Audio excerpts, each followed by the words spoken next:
Heyo, John Lee Dumas here of Entrepreneur on Fire, the #1 business podcast, and you are listening to the How to Quit Working show by Jeff Steinman, where you'll hear insights, stories, and inspiration from successful entrepreneurs who quit their job and started a business. Prepare to ignite.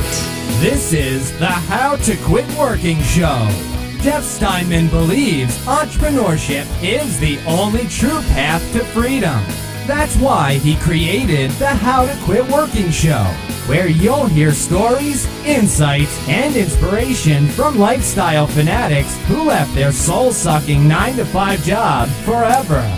Now, here's your host, author, entrepreneur, and ultimate lifestyle fanatic, Jeff Steinman. Hello and welcome to the How to Quit Working show. We're going to chat today like we do on Fridays, and we're going to talk about a really big topic, and that topic is taking risks and taking big, bold actions and what happens when you do and what happens when you don't, because I've had some experience with both this week. So we're going to talk a little bit about that. Maybe you would say we're going to talk a lot about that. We're also going to have our every Friday weekly update, weekly coaching from Heather. Got a great segment from Heather coming up. I'm looking forward to that as well. That's going to be later on in the show. Before we jump into any of that, I want to kind of do a little bit of a wrap up from the Dan Pena episode that aired on Monday. So I did not realize that there could be such a crazy, wild episode that would get such a huge response from so many people. We have been talking about that over in the How to Quit Working Circle all week. That episode really resonated with people. And folks, I think, are looking at their lives and they're looking at everything totally different after having listened to that episode of the show with Dan Pena. If you have not listened to that episode, by all means, go listen to it. That episode of the How to Quit Working show is an episode that I'm probably going to keep bookmarked in my browser and go back and listen to it every time I'm feeling insecure, or every time I'm feeling like I need some motivation, or every time I'm feeling anything other than like I am living 1,000,000% the fullest that I can possibly live my life. So I just, first of all, want to thank everyone for all of your comments and your emails and your messages in the How to Quit Working Circle, and all of the response that we got from that Dan Pena episode. I mean, it's just been crazy, and I thank you so much for all of your feedback, because feedback is so important when you're doing something like creating a show like this, because you got to know what the heck people are thinking about. So thank you for all that feedback. If you are not in the How to Quit Working Circle over on Facebook, I encourage you to join that. And there's one really specific reason why I want to ask you to join that today. What I'm doing is, because we got such a great response to Dan's interview, I am sending a summary of some of the responses that I got. I mean, most of the responses that I got over to him in an email, over to his assistant, and she'll relay those to him. And so I want us as a community to thank Dan for the huge amount of value and inspiration that he gave us. And again, I mean, as you probably know, I don't pay these people to come on. I mean, they do it out of the kindness and the goodness of their hearts. And Dan has done something really spectacular for this community, I believe. So go over to the How to Quit Working Circle on Facebook, and you can get there by going to howtoquitworking.com/group, and that will take you over to Facebook. Just click on Join Group. If you're already in there, it'll just take you right into the group.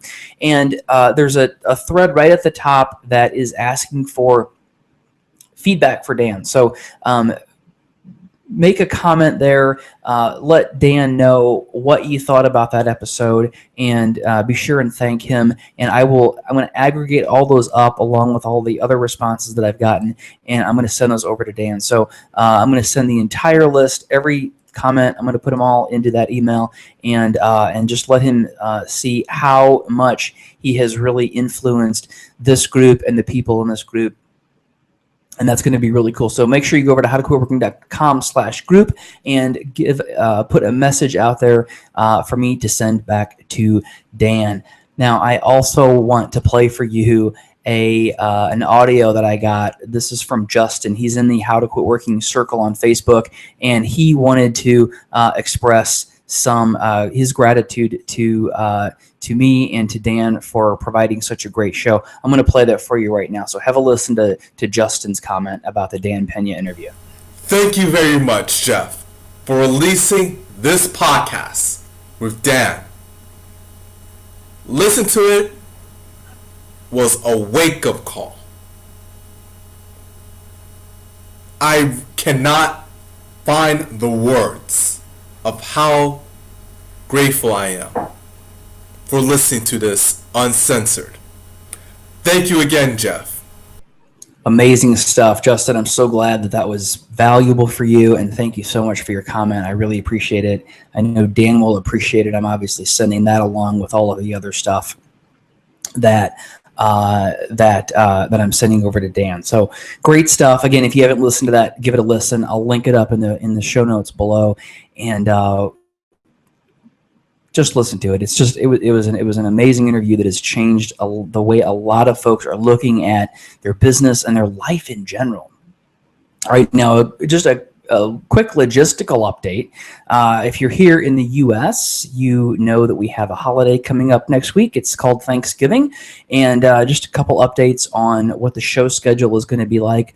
On Wednesday and Friday, I will play some replays of my favorite episodes of the How to Quit Working show, some of the episodes that I've gotten the most response on and that folks have really enjoyed. So those will be replay episodes, but great stuff. And I generally, when I do the replays, I go back into the archive and get something fairly old. So most folks, you might have forgotten about it if you've been listening to the show for a while. And then we have a lot of new listeners. So a lot of new listeners have not heard that old stuff.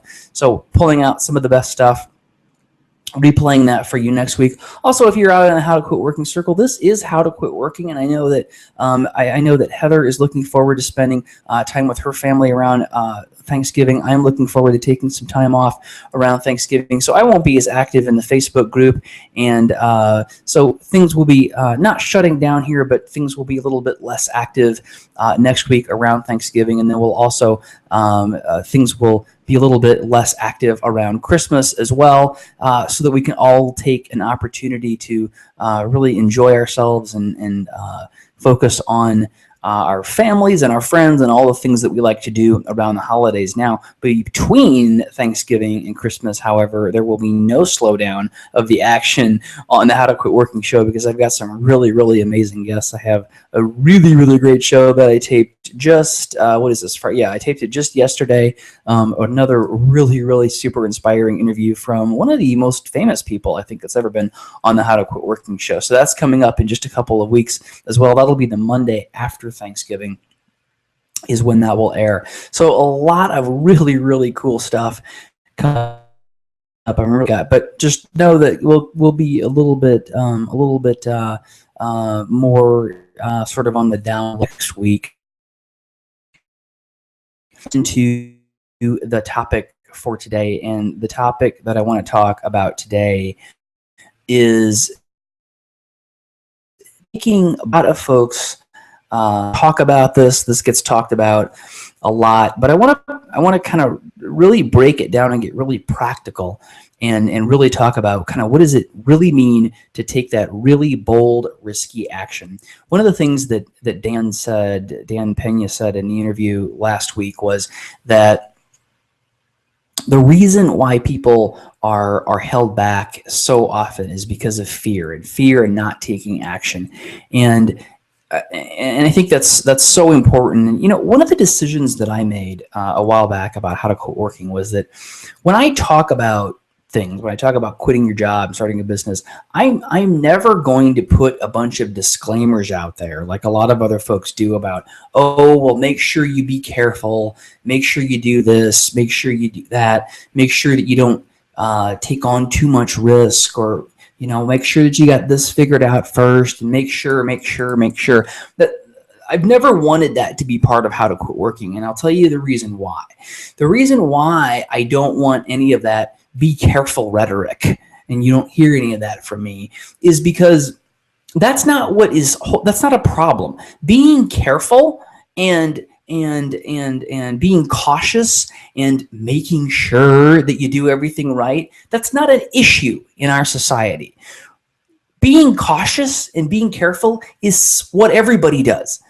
I don't need to tell you to be careful. I don't need to tell you to, make sure you've saved up some extra money before you quit your job. I need to tell you that. In all likelihood, you're doing that kind of thing, and you're doing that kind of thing way too much. I hear this all the time of I want to leave, I want to quit my job, but I'm worried about this, I'm worried about that. I'm not going to sit here and tell you to be careful. What I'm going to tell you is to take the action. Move forward and actually do something. And don't do something little, do something big. Do something really big and really bold, something that is crazy and something that scares you. When you're taking action, if you're not taking action that scares you, you are inside of your comfort zone. You are inside of your comfort zone doing things that you're comfortable with, and the things that you are comfortable with will get you right back to where you are today. Because that comfort zone, those things in your comfort zone are the things that have led you, and doing those things are what have led you to exactly where you are.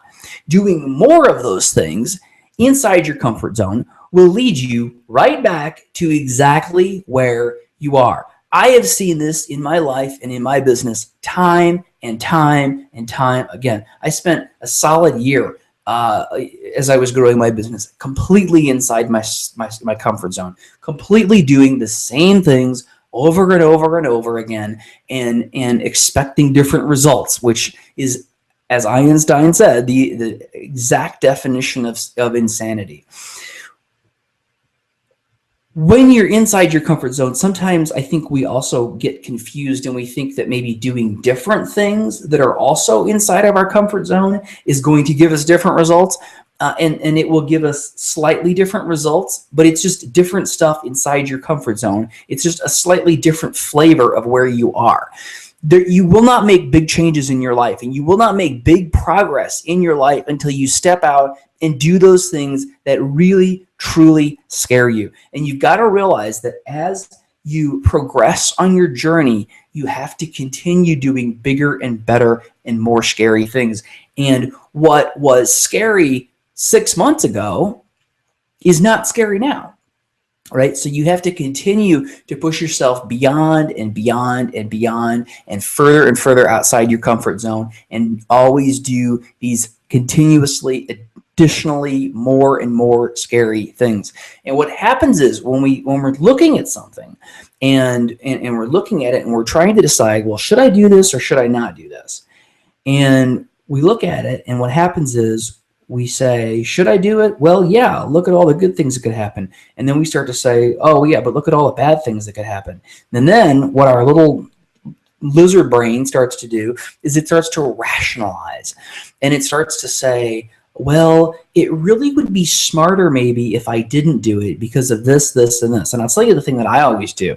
And this is bullshit in my own head. This is how I screw myself up by telling myself this crap that holds me back.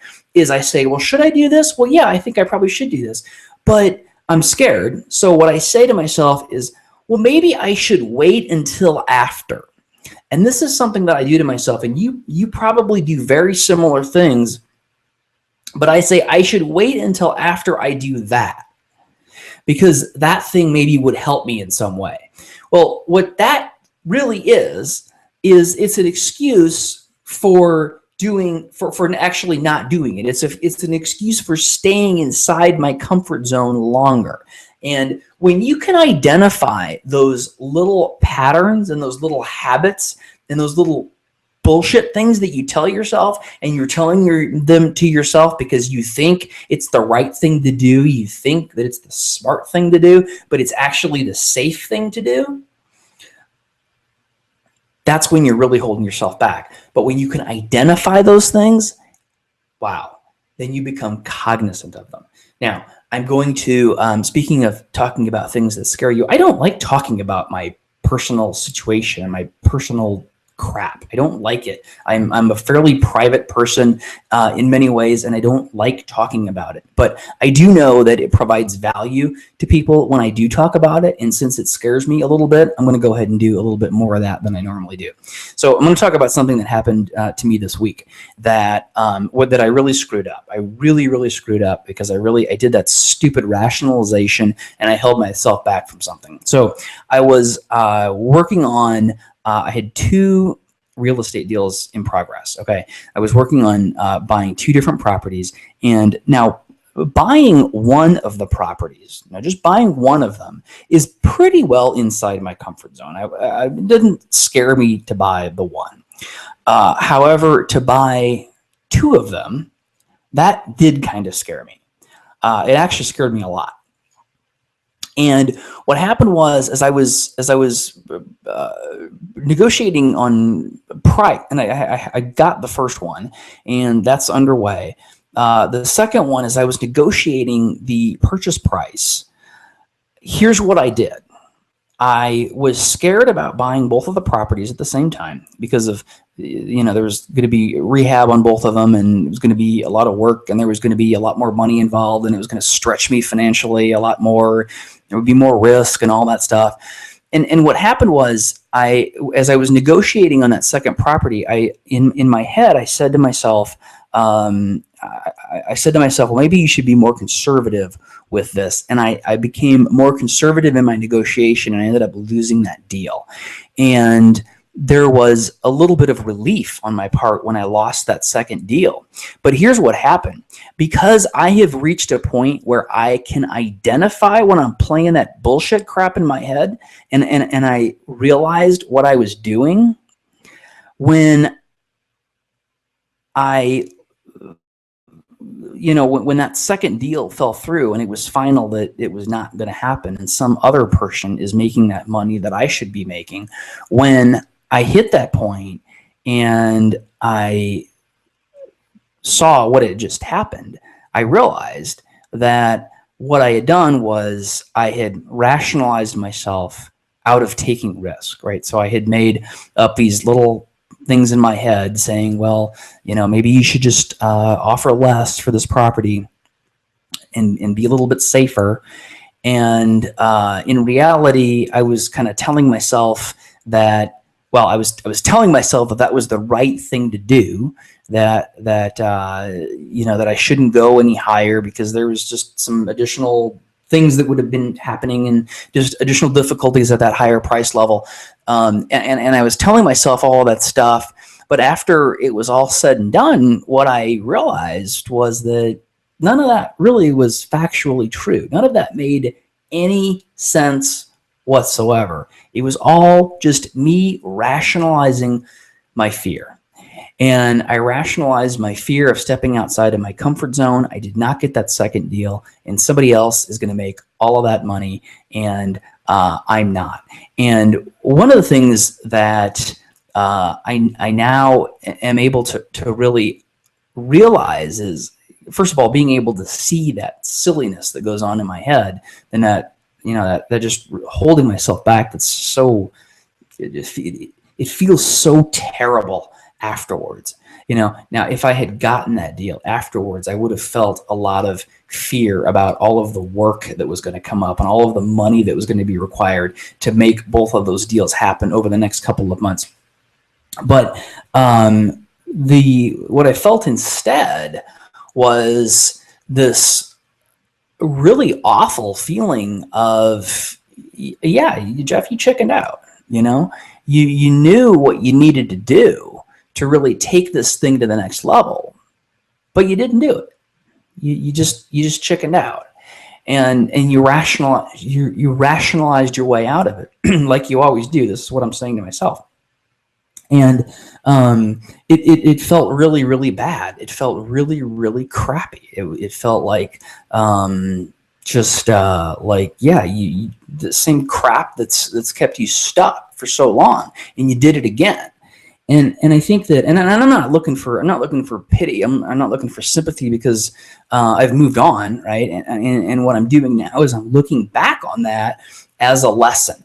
And what I'm trying to do from that is to remember the next time I'm in that situation, to remember how that feels, to remember how it feels to, in the moment, I mean, literally be in the moment of kind of giving up on your life, kind of accepting mediocrity. What does it actually feel like in that moment when you're accepting mediocrity? And the closest thing that I can compare it to is my first attempt at entrepreneurship. And I've told this story a couple times. I told it in a speech that I gave at a local event last week, and it was this company that I was attempting to start back in the early 2000s that could have been really amazing. But I didn't. I chickened out. It's because I got this kind of dramatic story that I tell around it, and it always gets a really good response when I do speaking engagements. And I gave their response. I told the story, and I kind of got I always get this gasp from the audience. You know, when I build it up and then I reveal that, yeah, I just chickened out and just let the whole damn thing fall apart. And really, after I let that second deal go this week, I was like, yeah, that's back to that feeling in the moment of settling for mediocrity, right? That feeling of making a conscious decision to say, yeah, okay, I guess I'm okay with mediocrity. I guess I'm okay with this kind of okay life that I'm living and that everybody else lives, and that we all seem to think is okay. I guess I'm okay with that. Is that what I'm really saying to myself? And I don't say this like to be hard on yourself or to be hard on me, but I think you got to be really realistic about it. You know, you really got to realize in the moment what you're doing, and I think when we can get conscious of that, then we can make much better decisions. Now, if I were like laying on the couch, drinking a beer and eating pizza and crying about it, which I kind of would like to do, I kind of wouldn't mind that, actually. That sounds kind of nice. But I also know that's not a healthy thing to do in a number of different ways. But when we can be really conscious of it, but also not wallowing in it. You know, we always talk on the show about regrets, and my guests always say, well, I have no regrets, but that doesn't freaking mean that you go back and do the same dumb shit again that you did before, right? Not having regrets and not repeating the same mistakes are two entirely different things, right? So I think that the lesson here is, and the one that I learned in a really kind of a dramatic way this week, and I'm sharing, which is I don't like doing. It makes me feel all weird. I hate sharing, talking about my feelings and all that kind of stuff, but I'm doing it anyway. But because I'm not going to settle for mediocrity, I'm going to do scary, risky things. But is getting really conscious of that feeling of, wow, you just did that crap again, you know? You just settled for mediocrity yet again. You just didn't take the risk. You didn't do the thing that you know you need to do to get to that next level. So remember that feeling. I know you've all done that. I know that you have done that at some point. Every human being has done that. Every human being has had an opportunity in front of them, and they've said, well, I could move forward with this opportunity, or I could just do the easy, safe thing. You've all done that. Remember what that feels like. Maybe amplify that feeling a little bit. Maybe feel it a little bit when you don't have to. Feel it a little bit intentionally, right? Remember back to that time. Think about how that felt. Feel it. Remember it. Hold it. Hold that negative feeling in your mind and remember what that feels like to give up on life, to accept mediocrity. It's not why you're here. If you haven't turned this podcast off by now, you don't want mediocrity in your life. You want something really big and really serious. And you want the most amazing life you can possibly have. So think back to that time when you settled for mediocrity. Remember what it felt like. Keep that in your mind and hold it there. Particularly when you're getting ready to make a decision, and you're getting ready to make a decision about doing something that could move you forward. But by the same token, don't lay on the couch, eat pizza, drink beer, and cry about it.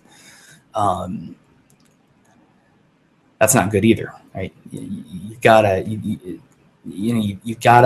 recognize what it's like to repeat a mistake, and you gotta recognize what it feels like to make that to kind of give up on something like that, versus what it feels like to go for it, even if it's scary. All right, on that note, let's get to the weekly coaching with Heather. Heather's got another great segment for you this week. Heather, take it away. Hello, How to Quit Working community. I hope that you guys are all doing wonderful today. I'm so thrilled to be here with you. And today I'm going to talk to you a little bit about the holidays, what I'm calling holiday horror. And the reason I'm calling it holiday horror is because I feel like so many people just really dislike the holidays. Now, I have to be honest, I really like the holidays. I kind of like everything about the holidays. I think that they're just a ton of fun and I really enjoy them. But a lot of people really dread the holidays. And I believe that the reason people dread the holidays is because there's kind of this general sense that everything is put on hold. I feel like everyone's constantly saying, well, after the holidays, we'll make a decision about that. And after the holidays, we'll do this, or after the holidays, we'll do that. And what I hate about the holidays is it's like everything goes on this hold for about 5 weeks, really from Thanksgiving until New Year's. People just seem like they don't make decisions. They just don't do a whole lot. And I always just get so discouraged by that. And so I want to talk to you a little bit about kind of getting through the holiday season and how to make the most of it. So first, I want to talk to you about really thinking about the break that you personally are taking for the holidays. And when I say break, I mean kind of mental break. So everyone kind of shuts down. Like I said, it's like the holidays, I'm not going to do anything. I'm not going to make any decisions. And so I want you to analyze what kind of break are you taking for the holidays? Is it a quick break or is it a 5-week break? Now, I am not saying that you shouldn't take a break for the holidays. I love my breaks for the holidays. I like taking time with my family during Thanksgiving. I like taking time at Christmas, and I like, the evening of New Year's. But I want you to think about consciously making a choice not to take a 5-week mental break. This alone and this in itself will just help you to really capitalize on your time and not take that mental kind of hiatus. Really, in my opinion, at one of the most important times of the year, you're getting down to the end of the year, you're getting down to really where you're wanting to finish your goals and really make those goals for the end of the year.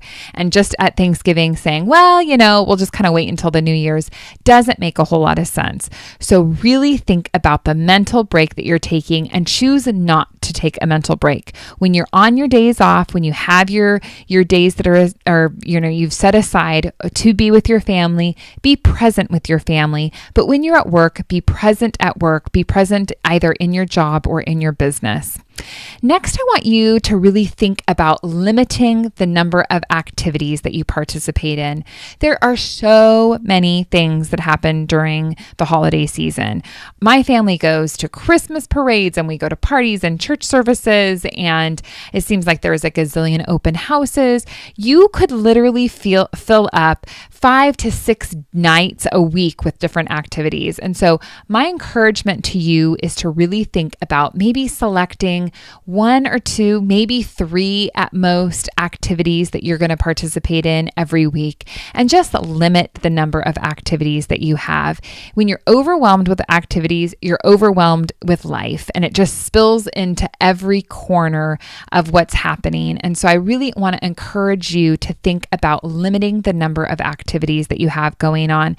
And I don't think that there's anything wrong with saying no to an invitation that you receive. People realize that there's a lot happening and they're not offended if you can't make every single party or open house that is taking place during the holidays. So really limit the number of activities that you're participating in, and it'll just help simplify and take off a level of stress for you. Next, I want you to really think about being willing to be persistent during the holidays. I have a great story for you. So when I was in my last job, we hired a new sales rep, and we hired her in the fall, and she hadn't had any experience in sales, but she was one of those kind of go-getters, really high-performing type people.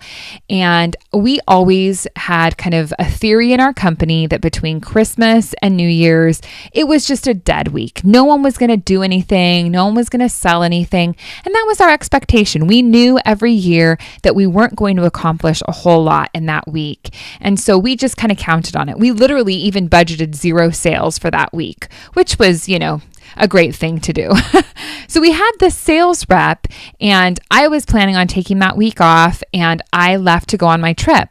Well, before I left to go on my trip, I forgot to mention to her that she shouldn't expect to do any selling in this week. And so when I got back, I was shocked to find that she had sold a ton of stuff in that week.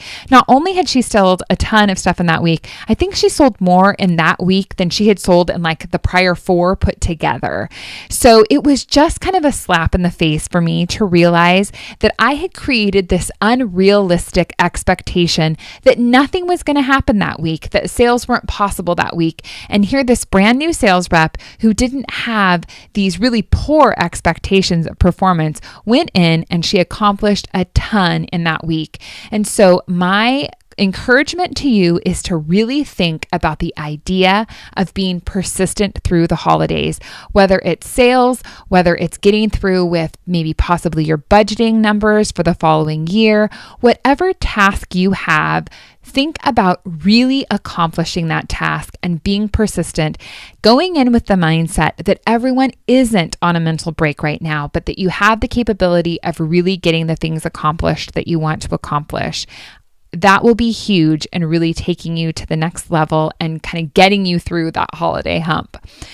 So finally, I want to kind of conclude with really kind of just bringing it full circle and going back to your life purpose. If you have had an opportunity to do your lifestyle blueprint, you have had an opportunity to really create what you want your life to look like. Now, as I mentioned, I do love the holidays. I have small kids. I really enjoy the time that I get to spend with my children. I enjoy making cookies. I enjoy decorating the house. I enjoy going to the holiday parades and really kind of getting in a festive mood. And so I've created an environment in my life where I have the time carved out that I can spend with them. It's all about your lifestyle architecture. So if you really enjoy the holidays and you wish that you had more time to spend with your family, to spend with your children, when you are able to quit your job and you're able to create your own business, along with that comes your ability to make choices and your ability to really allocate your time how you want it allocated. If you want to spend that time and have an extra week with your children or have an extra week, taking a trip with your family, you have that capability when you get really clear on your lifestyle blueprint. So I want to encourage you that if you haven't thought about that, if you haven't really given any deep consideration to how you want your life to look, to really delve into that, because the holidays can be super stressful. And part of the reason that they're super stressful is because you're just doing a ton of stuff. And let me tell you, if you get rid of your job, you have a lot less to do. Now, when you're running a business, of course, you have a ton to do as well. But having a job where you have to report to that 8 to 5, Monday through Friday, takes up a lot of time. And it is wonderful to be able to take a week and just spend with your kids and spend really enjoying the holidays and not feeling that frenziedness of having to, have all of your time eaten up. So think about your lifestyle architecture.